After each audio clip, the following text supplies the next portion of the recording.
It's day 7 of the Great Western Adventure, where we discuss the highs, the lows of the days, and the great things we saw, and the things that just kind of sucked. And that was our morning. It wasn't until 1:30 in the morning that the party across the road finally decided to quit for the night. And then we were up really early in the morning at about 6 a.m. before it was even light and packed up the car because we needed to do basic living tasks and errands.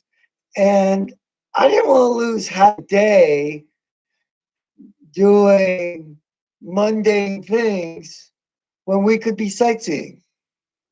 The reason for the early start was because the laundromat, we found out, opened at 7 a.m. in the morning. So we drove directly there from the campground, loaded up the laundry, and then we went grocery shopping.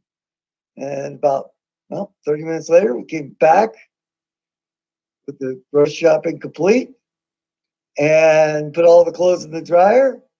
And since this is going to take more than an hour, we decided to see the rest of the historic landmarks of Guernsey, which there's quite a bit of.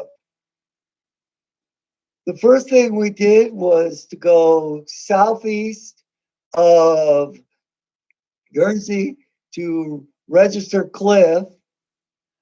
And I have to say, the monument itself is a huge rock that's like several football fields long and wide, where pioneers along the Oregon Trail and other Western explorers have carved their names on it. However, they are pretty much inaccessible or closed off, so you really can't see them. And this was also one of the low points of our trip, because this is when I found out my nice new expensive camera that I'd spent about $200 on ceased to function. So I was back down to my small little low definition camcorder, which thank goodness continued to work well. From there, we went to West Guernsey, where Guernsey is famous for the Oregon Trail ruts. And these have been protected for a very long time, because I remember 35 years ago on a trip with my parents through the Western United States, we stopped here. And my mom got the shock of her life when she saw a real live rattlesnake right in the middle of the ruts. And they're still quite impressive today. And the facilities are much better now, too. When we came in 30 years ago, there was just grass field and a dirt parking lot. Now, you have 2 separate access points with a paved parking lot. There are now signboards showing maps and historical information about this location. Plus, have voltas here. So from there, we climbed up about like an eighth of a mile straight uphill, and the ruts are about 2 feet deep, like that deep or more, and right through solid rock. It has to be soft rock, but it's solid rock. And the reason the trail narrows down here and actually find the ruts here is because this is the one and best way to get up from the river valley onto the ridge line along the North Platte River. And then we got back in the car, we got to the laundromat, loaded up, and we headed out. And then we went north of Guernsey to do some rock hunting. That went okay. We didn't find great samples. I did come up with one really nice crystal. And we also checked out one or two of the very, very small mine towns. I was hoping to get up to one of the mines, but that was all fenced off. From Guernsey, we headed west through Douglas and then to Casper. And well, we lost about 3 hours in Casper because, well, one, I had lost the gas cap to the car back in Torrington, Wyoming. Idiot. I put it on the roof and I forgot to put it back on. Oh well. So we had to find an auto parts store. That took some time. Cost us $50, but the time was more valuable that we lost.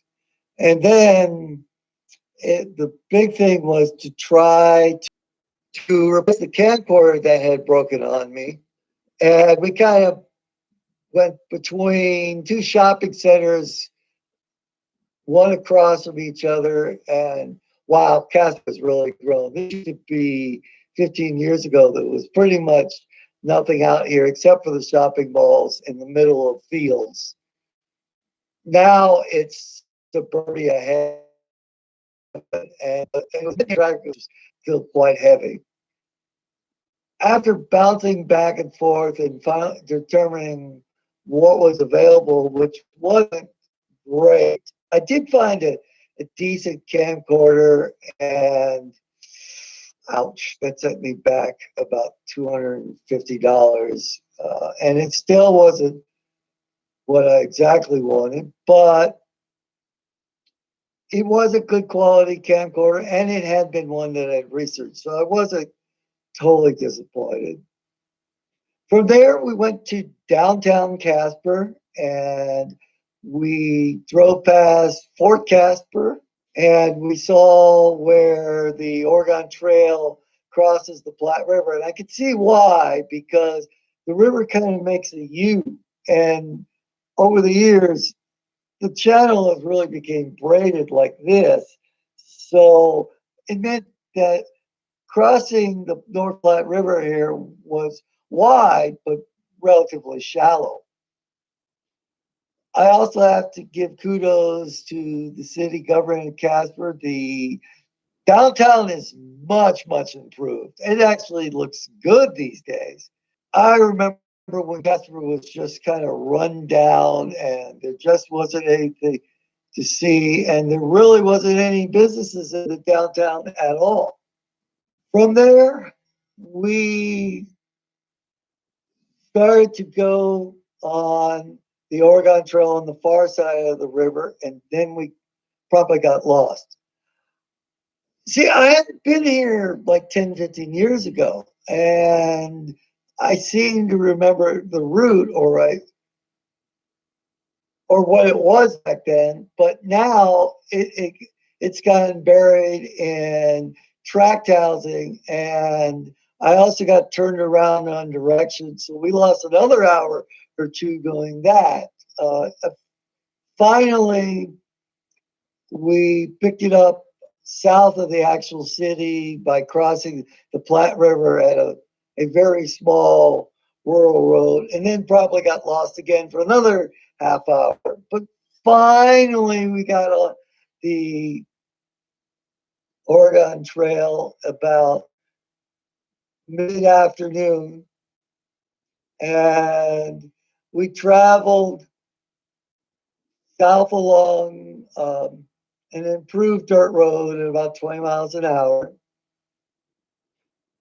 Independence Rock had to been the high point of the afternoon and the high point of the day. It was fantastic 30 years ago. It's still fantastic now. As in, Independence Rock, really, you can see for miles around, and you can get as close to about a third of a mile. We didn't have time to walk right to the actual rock. There are, again, like Register Cliff, people have their names carved into here. What's new about this versus the dirt lot and nothing else 30 years ago, it now has a complete rest area with flush toilets and drinking water, picnic tables. So we're able to get water, which we knew we were going to need, continue to head south. This time pretty much along the US highway, because that Oregon Trail in this section along the Sweetwater River is pretty much a 4x4 track and not possible by regular vehicles. Saw Gunsight Rock, which was really neat because you could actually see it because the sun was kind of setting behind rocks at the time. We also saw Devil's Gate, which is where the river really narrows down to go through this granite basalt outcropping, like just like this, and the river right between it. Towards sunset, we managed to make it to Three Forks, which is like, well, gas station, convenience store in the middle of nowhere. No houses, just the one business. Well, we need gas. Prices were high. We did get some supplies because we decided that we weren't going to make Lander tonight. It was just too far. We decided we were going to head to the one and only campground, which was about 20 miles away. The other thing is we wanted to get to the campground somewhat early because it was still Labor Day weekend, which meant I knew the campgrounds would be busy. So 20 miles to the west, because now we had turned from going southwest to west to sort of northwest, across sagebrush, desert plains, and then it went up the mountain. And what was really kind of neat is the higher we went up the mountain, the greener the land became. And about 2/3 of the way up is a Bureau of Land Management campground. And that's where we stopped for the night. And we'll pick it up there on the next video, which is the night 7 video. Happy trails, and may your wagon stay whole and your family stay healthy as you travel west to your new home or something.